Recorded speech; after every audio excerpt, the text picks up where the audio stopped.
Greetings everybody, it's Triple T again in his favourite spot. It's about 20 degrees today, 6:15 in the morning. There's my partner in crime. Ning came with us, I don't know where he's gone. And there's that sunrise. So, I had a day off yesterday, guys. Yeah, I had a lot of work to do. And I thought, no, I'll just skip today. But here I am again.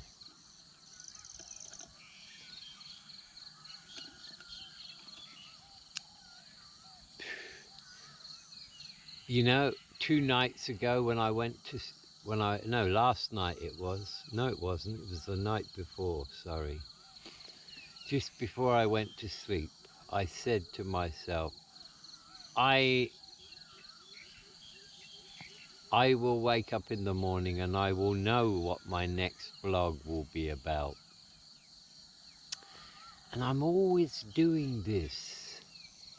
It's like something comes to me in my sleep. I don't remember anything, I don't have any dreams, but when I wake up in the morning, the first thought that enters my head is what I want.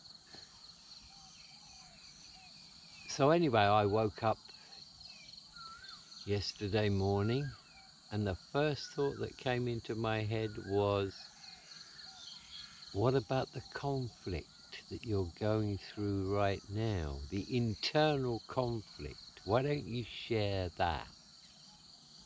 And I thought about that and I thought, well, yeah, I could share that, but I'd have to share my spiritual journey for people to understand this conflict. And then I thought, yeah, why not share my spiritual journey? Because some people might find it informative. Some people might even find it inspirational. But there's another reason why I should share it. And it's slightly selfish. Because sharing it will be therapy for me. It will. It will make me realize where I am, how I got here, and that will help me deal with the conflict that I have at the moment. It's an inner conflict. It's got nothing to do with anything external. More on that later. I'm going to attempt to describe in great detail how I went through 7 years of being a hermit. 7 years of cutting myself off from society. And yeah, and my development to the point where I am today, where nothing external so far has managed to even put a scratch on my inner happiness. So I'm going to try and describe in detail that process. Could be long. I'd say probably 2 videos this one will be. Yes. Anyway, where do we begin? Let's begin in 2015, the end of 2015.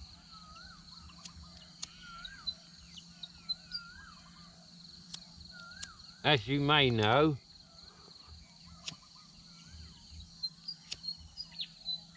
I was a Sakyant guide for 18 months.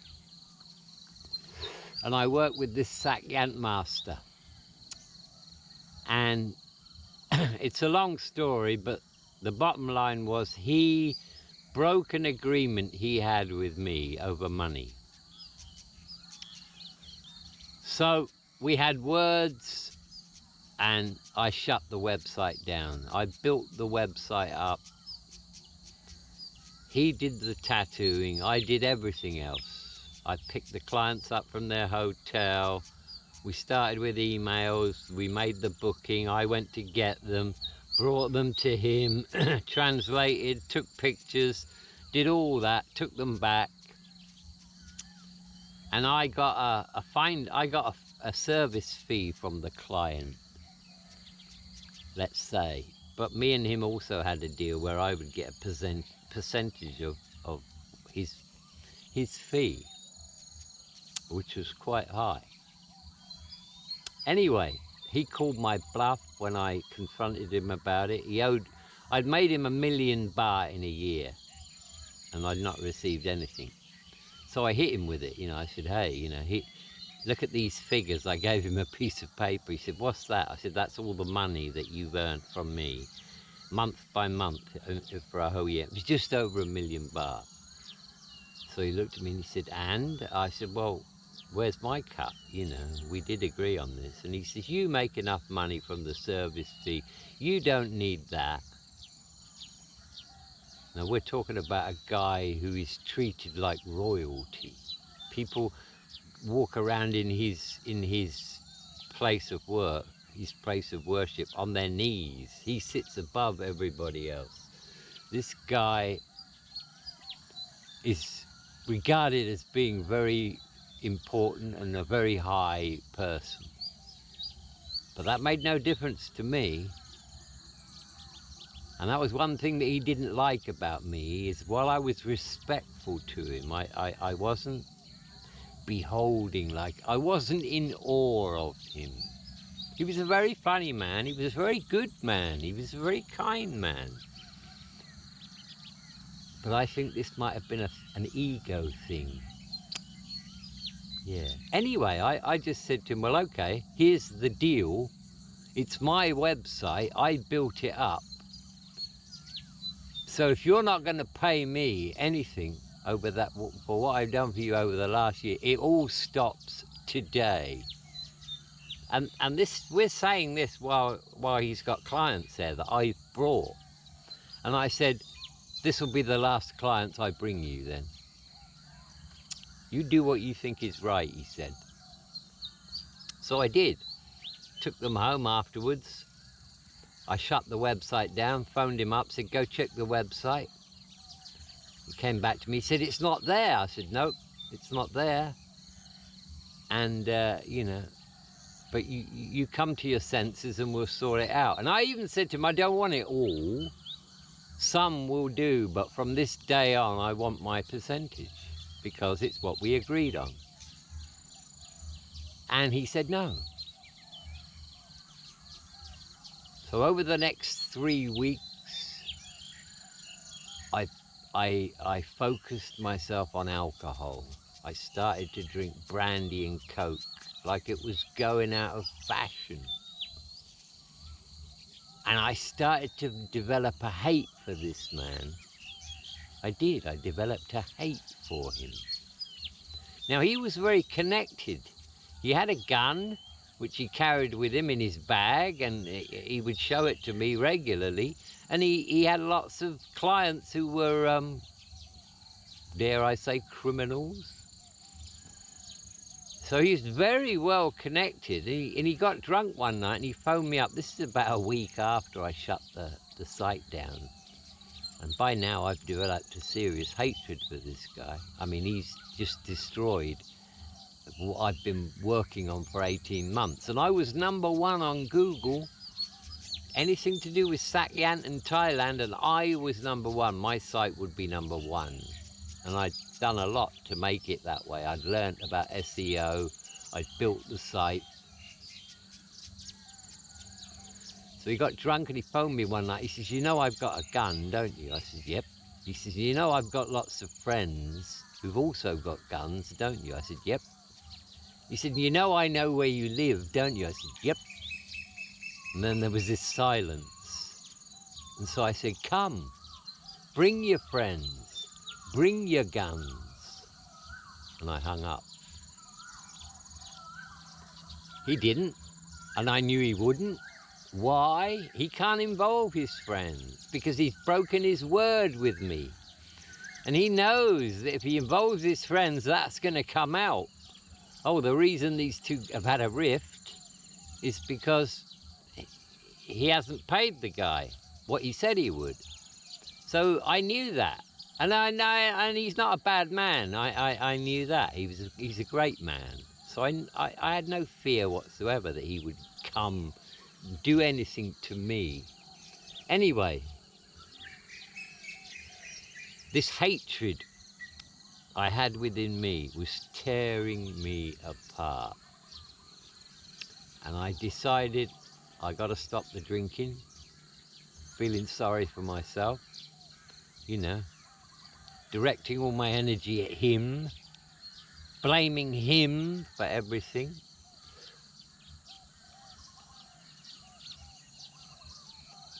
So I was listening to Tom Campbell. Tom Campbell is a very, very spiritual man. And he said, if you want to get rid of hate, don't try and stop it coming in. That won't work. When hate comes to you, invite it in. Invite it into your heart and sit with it. Meditate with it. Sit with it. So I pondered this and I thought, okay. So I started to meditate with my wife's instruction. At first I could only lie down and meditate. And my wife said, why don't you sit cross-legged in the lotus position? I said, my back hurts. Then I was told, if you do sit and meditate, focus yourself on your body. And if you start to feel a pain in your lower back, focus on that. Zoom right in on that and just focus on that and feel that pain. And you know, after a couple of minutes, it disappeared. And I realized, yes, I could sit. I can overcome the pain just by being with it and focusing on it. So that's what I did with hate. I embraced this hate I had for this man. Look at what he's done to me. You know, my future was set. I had expectations for this business. I'd done remarkably well. We'd serviced, how many clients had we serviced? Close to 500 in 18 months. All of them extremely happy. It was a great package. They got the whole thing, the blessing with the mask, and his studio, his place was just perfect. So I embraced this hate and I sat with it. And I suddenly had a realization. I'm poisoning myself to try and hurt somebody else. What a ridiculous thing to do. And you know what? The moment I had that realization, hate left me. It just left. Because it couldn't stay anymore, because I suddenly realized how harmful it was to me, not to anyone else, to me. So that day I lost hate. And that was the beginning of my spiritual journey. Yeah, I would say that was the beginning.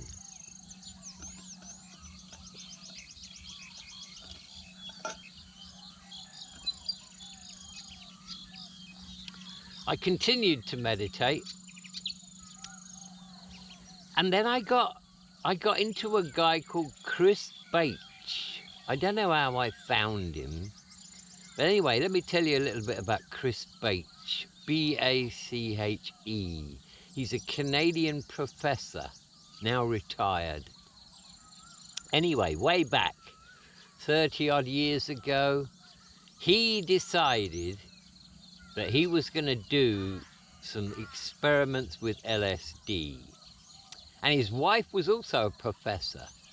So even though it was illegal at the time, he set about taking high-dose LSD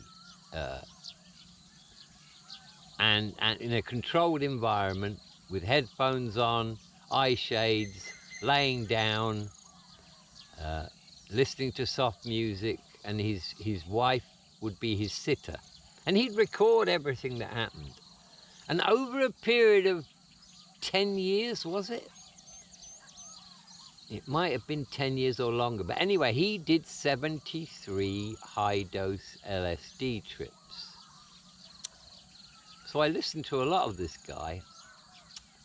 And something he said struck with me. He said, look, when people take LSD for recreation, they're looking for the visual effects.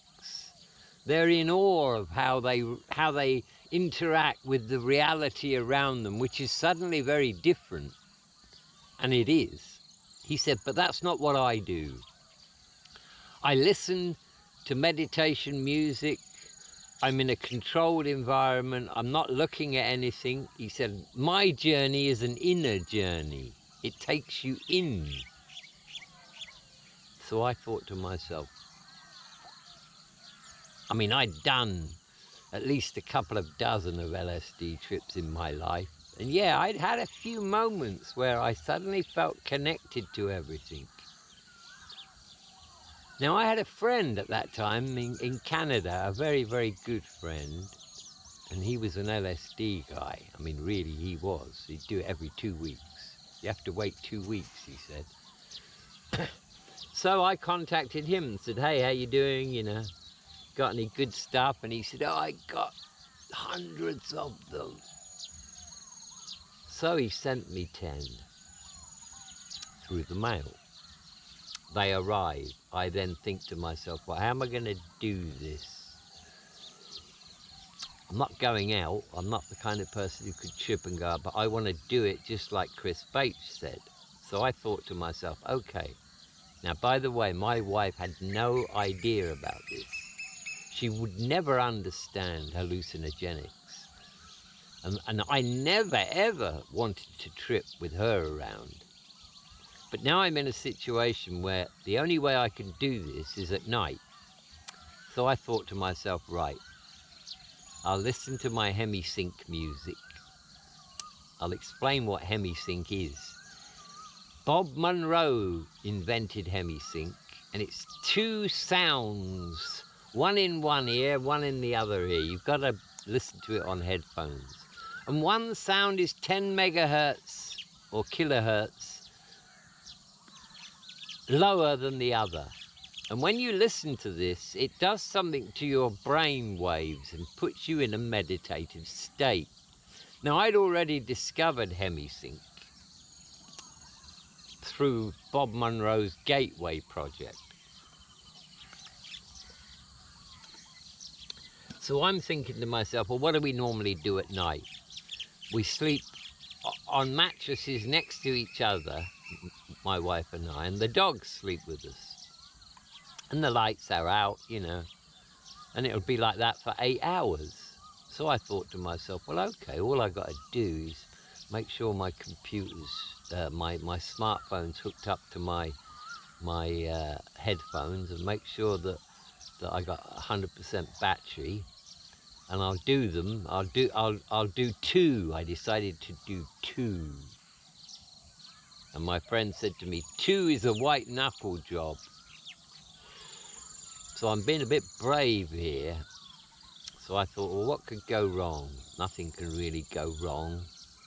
I do them, and about 20 minutes later, I go to bed as normal with my headphones on, which I often do. Hook into my hemisync sounds, my meditation music, and the dogs will just be there laying next to me, and I'll just explore the inner self. I'll see what happens. And I wasn't afraid. I was respectful of the space I was going to enter into. And so that's what I did. I did the 2, and after about 20 minutes I can feel, you know, the knot in the stomach that you get when it begins, and I thought, okay, here we go. Let's do this properly. Nothing out of the ordinary. My wife had no idea. So on go the headphones, and I lay down, and it starts to come on, and I meditate. And I don't know how much time went by, but I suddenly started to feel light. My hands felt like, almost like they've got balloons under them, and my feet too.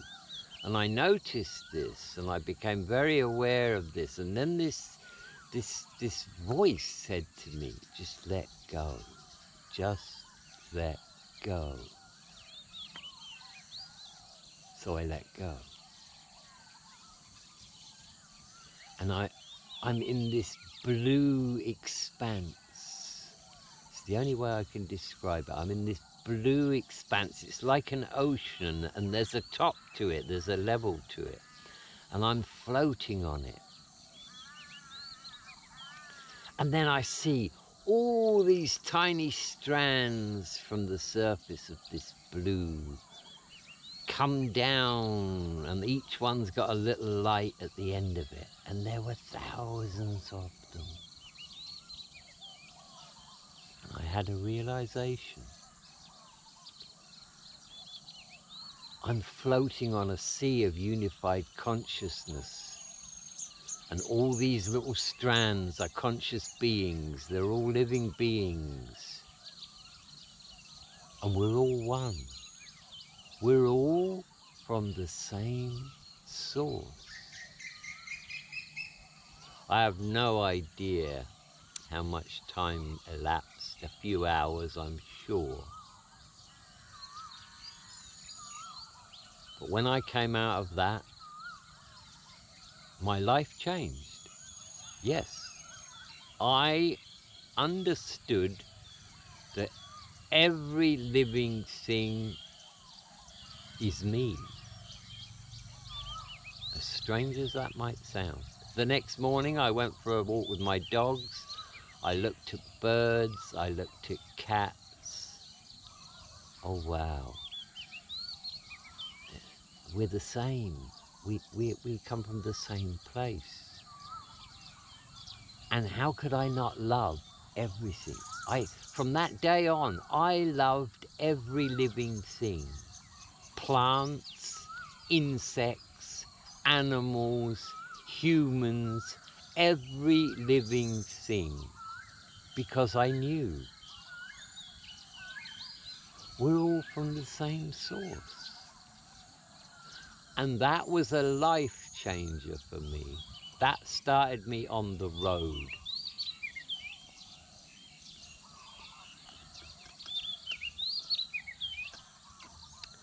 I continued to meditate.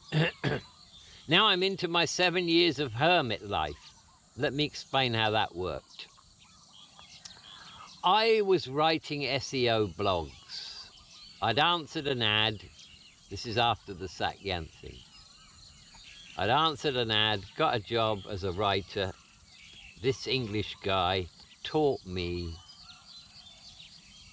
how to write these articles, where to insert the links, all about the marketing side of it and everything. And I was good at it. I applied myself to it. So I was making between 35 and 45,000 baht a month doing this. And I'm working 8 hours a day. I'm writing blogs 8 hours a day. 5 hours a day I would sleep. So that's 13. Let's say an hour for walking the dogs, 14. The rest of the time I'd spend online, but I'd spend listening to podcasts about spirituality, researching Buddha's teachings, stuff like that. Researching consciousness. And something resonated with me, something that Buddha said. Emotion is the cause of all suffering. So I got into that. And I used the same system I used with hate. Frustration, anger, envy, all these emotions that we feel. Worry, although I've never worried.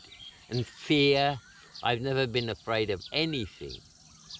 You know, I could have called myself the fearless truth teller. But I thought, well, I've got no teeth.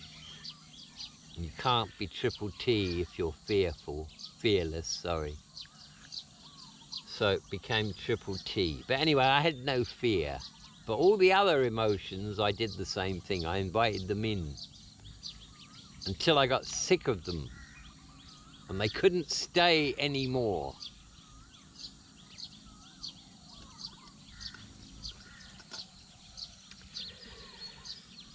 So my life was kind of like I might leave my house once a month. And all that would be to go across the road to the market with my wife.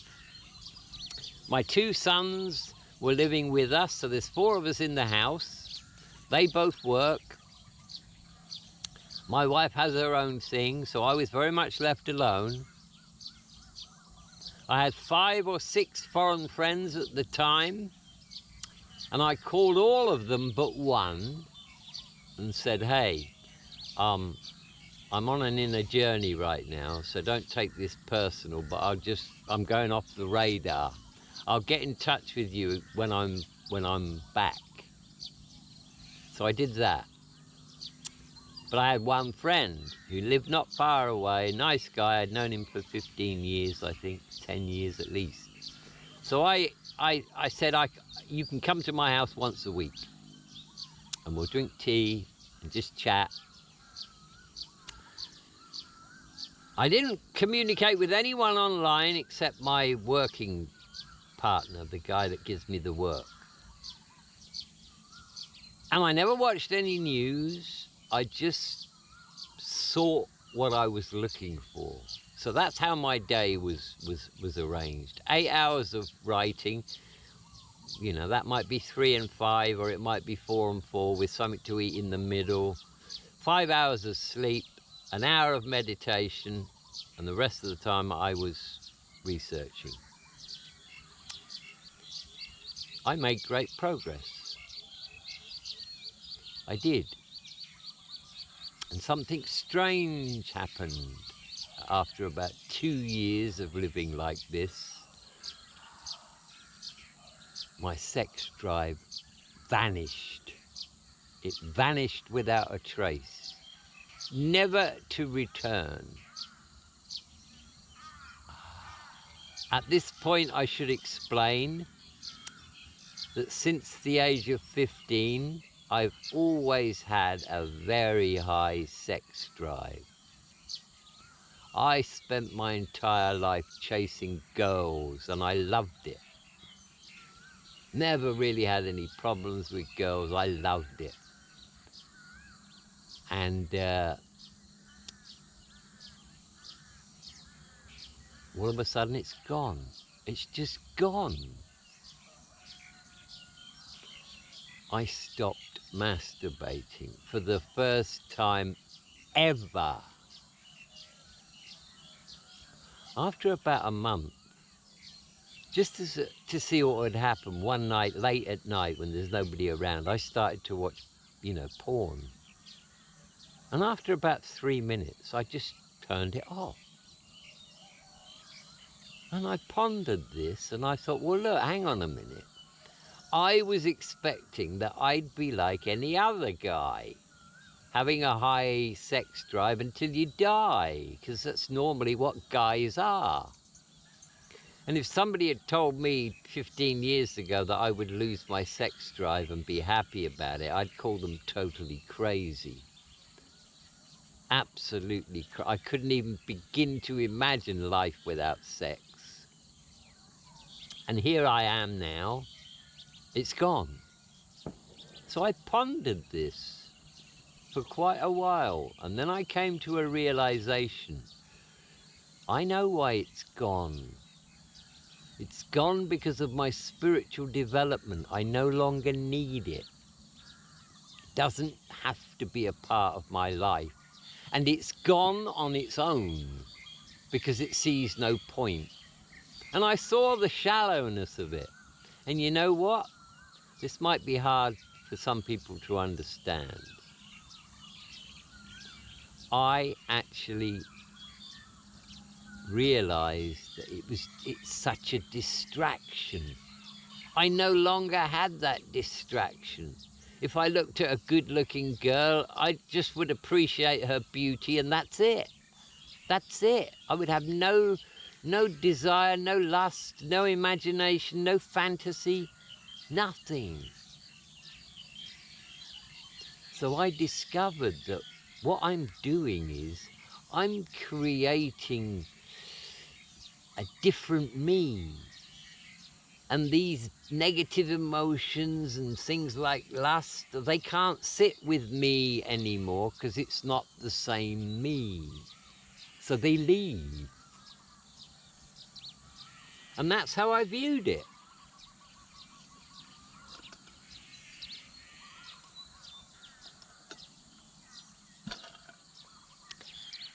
So after about 3 years, then COVID came along. As soon as that happened, I knew exactly what that was. Censoring doctors who have a different idea, a different opinion. Having, you know, having to be tested to know whether you have it or not. Demonizing people who go against the narrative. And when it all started and everybody got worried about it and there was all the lockdowns and everything, I said to my wife and kids, I said, listen, this is BS. I said, and guess what?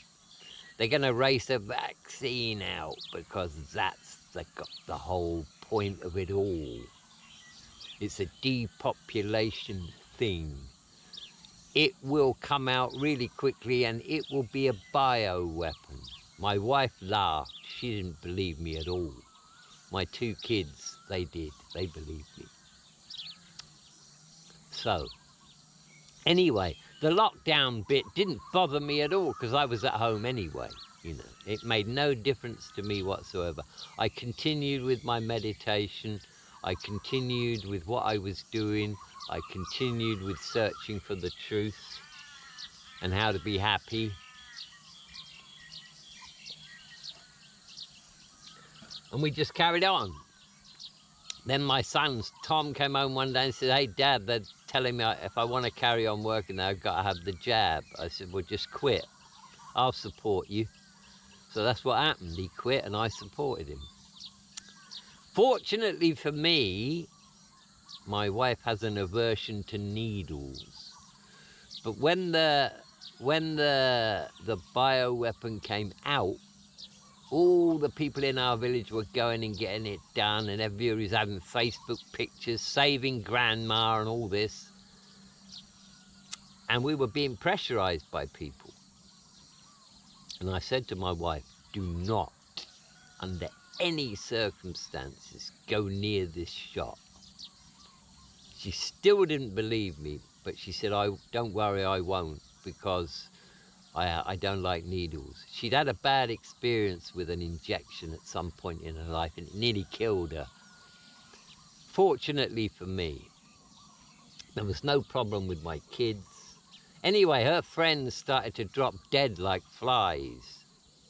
And she's like, wow, you know. And I said, I told you. Anyway, this is not really about that. So I continued with my development. And I'd reached a point where I'd got rid of all those emotions. I got rid of all those emotions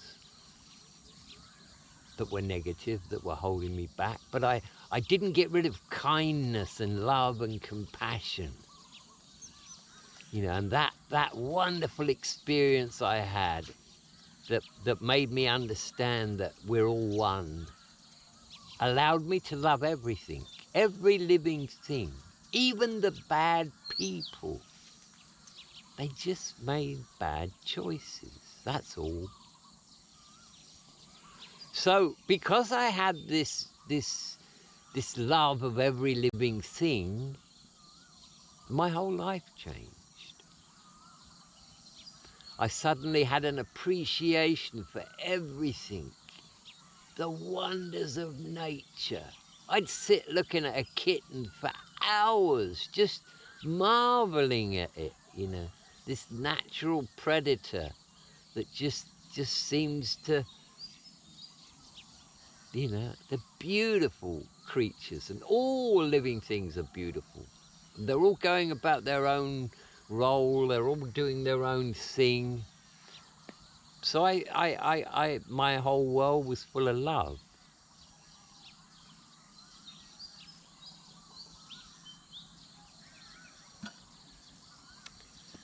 And then I found my ego started to fall away, and I realized the importance of this, you know, the self.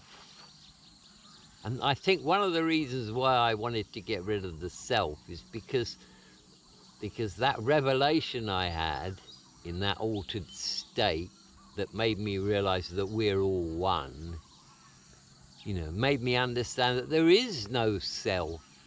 It's just something you create to justify. There is no self.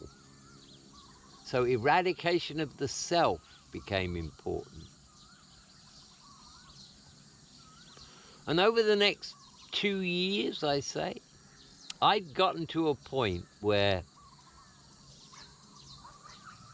if somebody swore at me or said something bad to me or about me that I heard, it would have no effect on me whatsoever. If somebody complained about my work, it would have no effect on me whatsoever.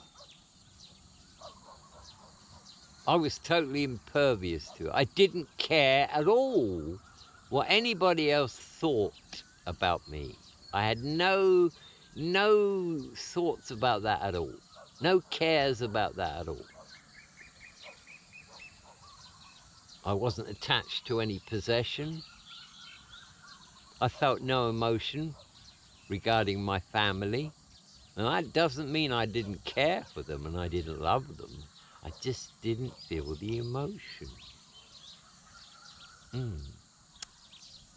Always did the right thing. I've always supported my family, my children, my wife. Always. In every way.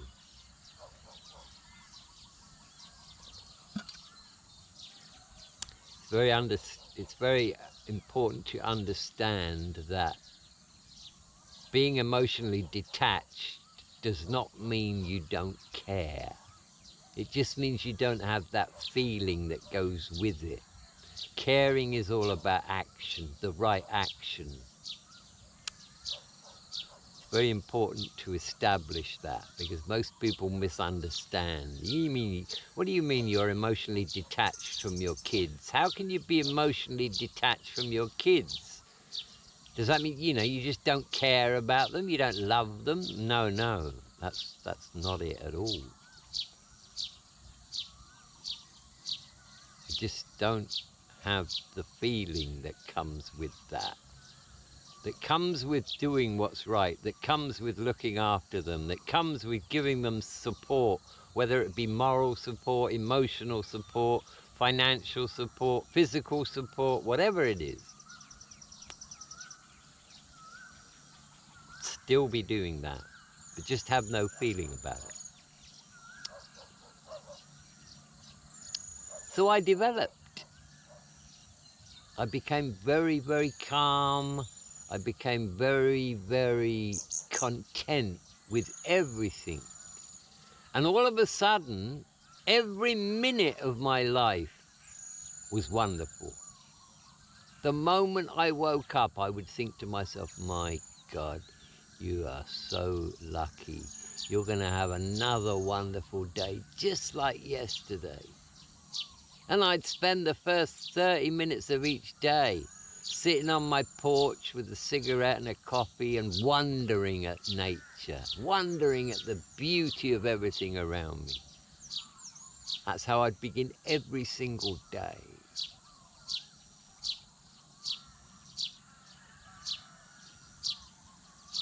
I don't think I could have done it without cutting myself off from society. And another thing that I noticed, this friend I spoke of, the one that would come and see me every week, once a week, after a while, there were long spells of uncomfortable silence. And he would say something, you know. And I suddenly saw this polite social chit-chat as being just so shallow and pointless. So I wouldn't tell him about, oh, my dog nearly caught a cat yesterday, or I fell over when I was washing the car, or I wouldn't say anything unless I had something to say. And so he felt uncomfortable with this, but I didn't. And so this made me realize that, yeah, you know, I don't think I could have achieved what I've achieved if I'd still been going out and seeing people and having, you know, interacting with others and going to places. And just like the monks, you know, that they go to the monastery because they want to get away from society, because then you can focus. So those 7 years of cutting myself off,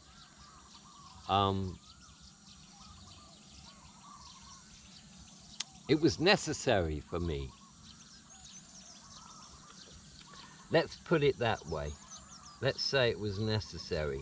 Oh, I gotta get up now. Nature calls. Ha! Ooh, it's the knees, guys. It's the knees.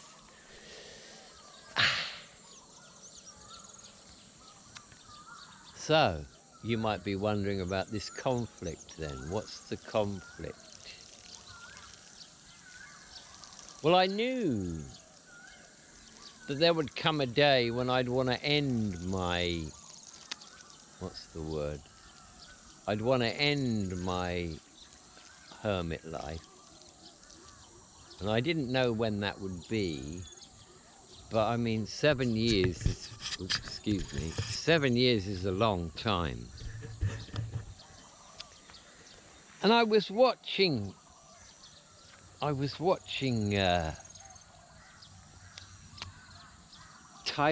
Times, Pete from Irish Times. He goes around and interviews people in Thailand, and I was watching him, just watching, you know, and he was interviewing some English guy. I don't remember the guy's name. And he said something like, oh yeah, you know, and I lost my wallet and I got drunk and I've only got $100 and I got no ticket home. And Pete said, oh wow, that's crazy. And I thought to myself, no, that's not crazy. So I don't know why I did it, but I sent Pete an email. I said, I got some wild stories I could tell you.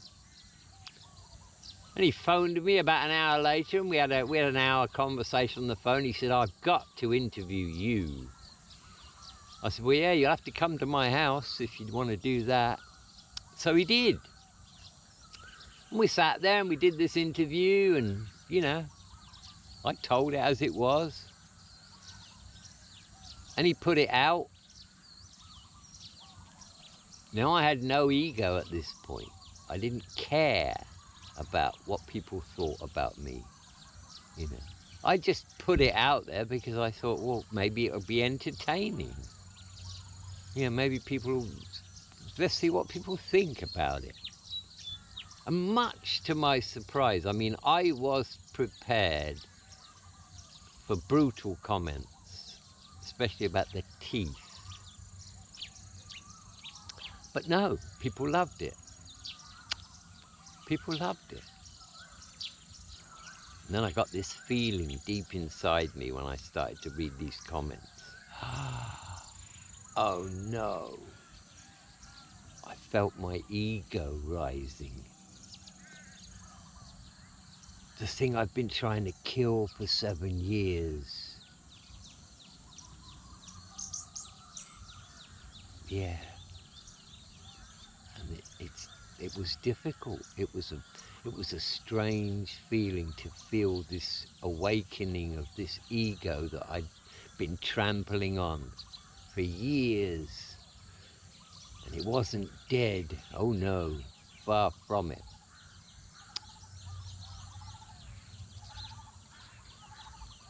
But I continued. I did another one, and I did another one, and I did another one. And I paid attention to what people said. And people started to say that, yeah, you know, I get a lot from watching you. I'm inspired to travel, or whatever it might be. Or you have wisdom, or whatever it might be. And I thought, well, I'm doing something that I really want to do, and that is I'm giving something to people. I'm helping other people in some way. So that's why I didn't stop. If it was just entertainment, I would have stopped when I ran out of stories, when I couldn't remember anything else. But so many people said to me, you know, start your own channel, start your own channel. So I started my own channel. But I still am in this conflict with the ego. You know, when I read a comment like, wow, Paul, you're such a wise man. What happens? The self smiles and beats itself on the chest and says, you see, I'm great. And that's not me. Not anymore. So this is the conflict that I'm now going through. And what do I do about it? I meditate. And I meditate and I sit with the thought,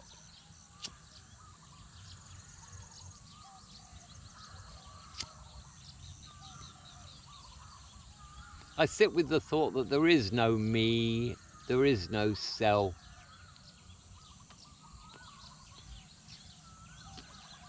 And then it'll come again, you know.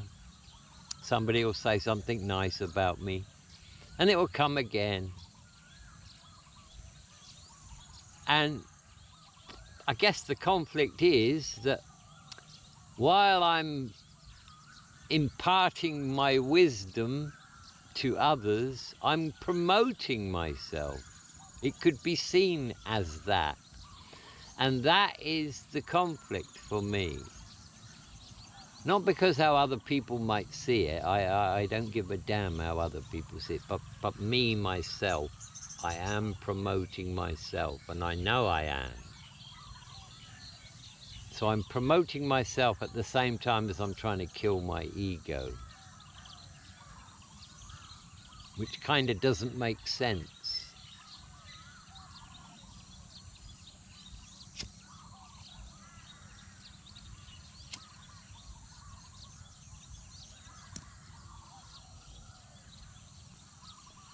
By the way, I haven't lost that eternal love of everyone and everything.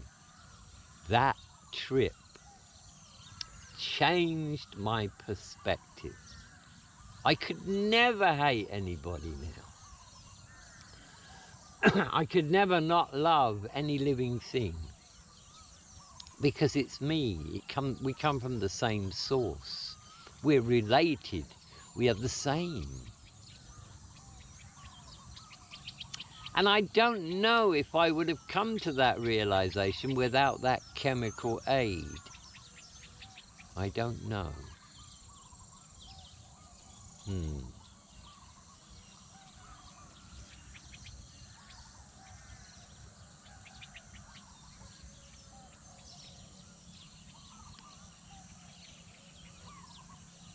I hope this all makes sense to you.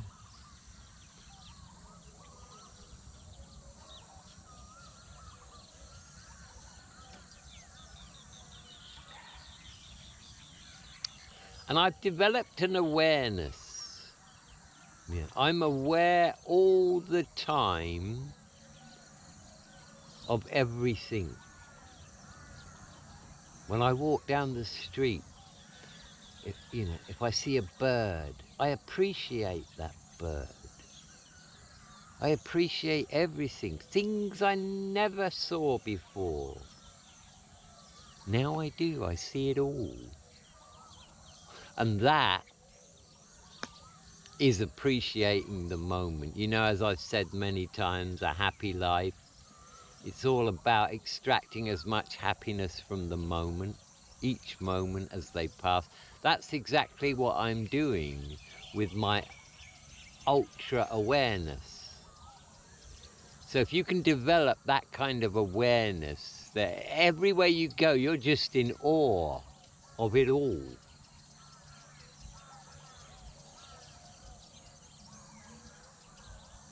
So that's where I am.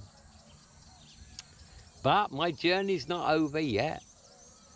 Like everybody, you know, we're all on our own journey. And it's quite interesting, this conflict I have right now. Part of me wants to stop the channel. Yeah, part of me does. But then part of me says, no, no. You've always had a feeling of wanting others to share what you've discovered. And to stop that would not be good.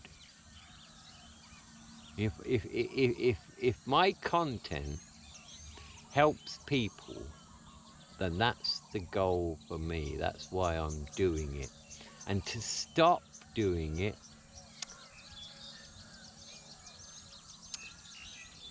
I don't think I could do that. I don't.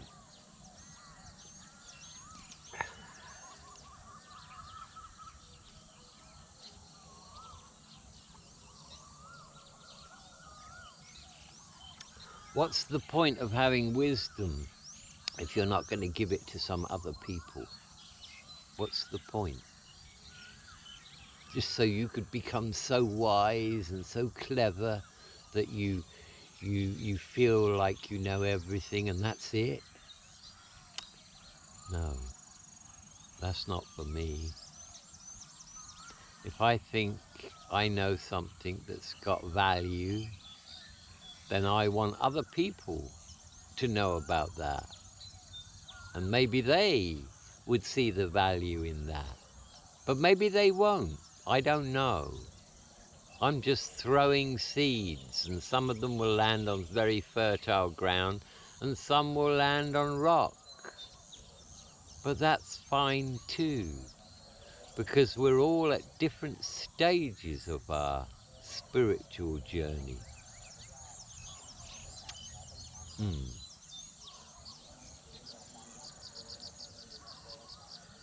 Sun's coming up, it's getting warm.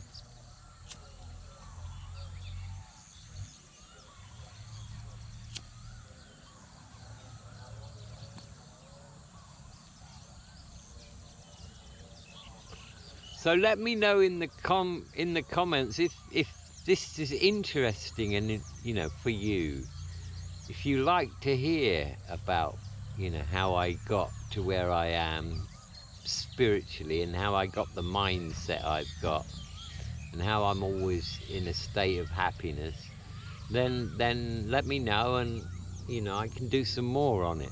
But this is just an outline of how it began for me in 2015 and how it went on. And I've continued with my development, you know, since we moved to Sisaket, and I'm still doing the things that I do. Yes.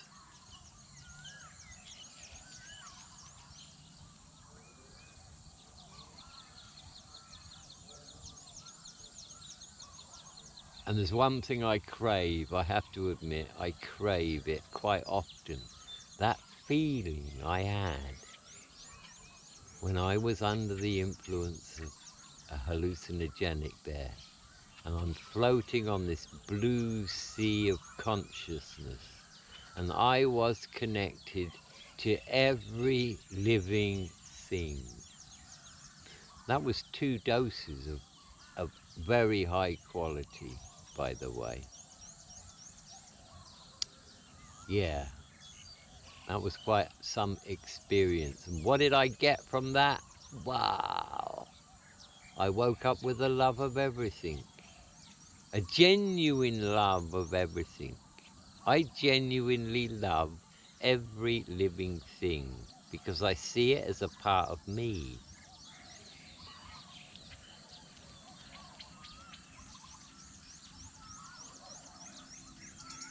That was the revelation for me that changed my life, and everything else just seemed to fall into place after that.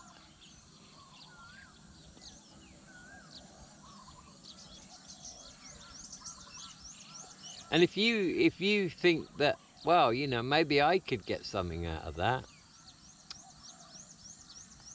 nothing is stopping you from doing what I did. There's so much information out there on the internet. You know, you can find your way, and what works for you. That's the thing. There's no hard and fast way to do this. It's all about what works for you. Suck it and see. I thoroughly recommend meditation. I know it's not easy. Again, there are many ways to meditate. Basically, meditation is focusing on a single thing. Riding a motorcycle in Bangkok is a form of meditation. Me writing my 500-word SEO articles is a form of meditation. Doing anything is a form of meditation. Walking. So it's just focusing on one thing. Don't try to sit down and close your eyes and empty your mind of thought, because that's not possible. It's just literally not. But just focus on one thing and let your mind relax. And be aware of everything. Have an awareness as you sit there, or as you lay there, or as you walk, or whatever it is. Have an awareness of everything around you. But just be aware. And be aware of the feelings you have. Be aware of the thoughts you have. Be aware of the pain you feel. Focus on the pain and it will go away. It just does. So it's like an exploration meditation. You know, it's like you're going into a forest with a blindfold on. You don't know what you're to expect, but you just take it as it comes and try different things and see what happens. So we're at 58 minutes. So I'll ask you now whether I should do another one on this, because I actually did get to finish it in one episode, because the end of it was this conflict I have right now with the ego. That's what I'm dealing with right now, and it's not easy. It's not easy. I'm trying to promote myself, and I'm trying to get rid of myself, if that makes any sense. Yeah. And I thought sharing it would be a good thing. And it's good for me, you see, because this is therapy for me, because by relaying all this to you, it's making me understand and realize where I am and what I need to do. So I get something out of it too. Yeah. Right, it's tea transfer time. And of course I'm very good at that. Lucky's been listening to us. You know what she's probably thinking? I'm going to meditate tonight. Yeah. Gone a bit crazy with the kratom. I've got 2 fridges at home now, and they're full of kratom tea. The leaves don't keep long, you see, even in the fridge, they don't. So I have to make the tea and then put it in the fridge, and it's okay. The builders are doing good. Yes.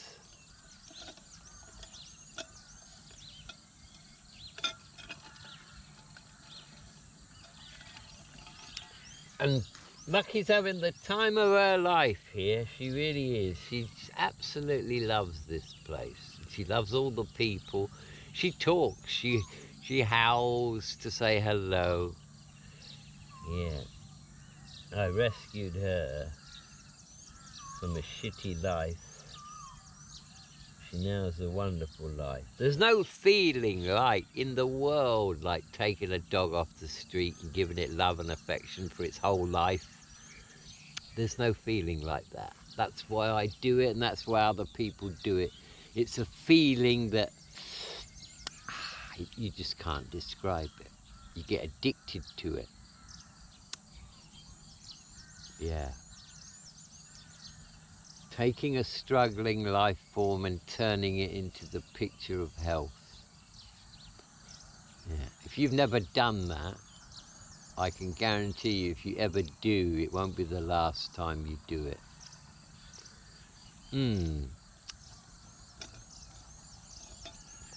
So I am prepared to do another one on this subject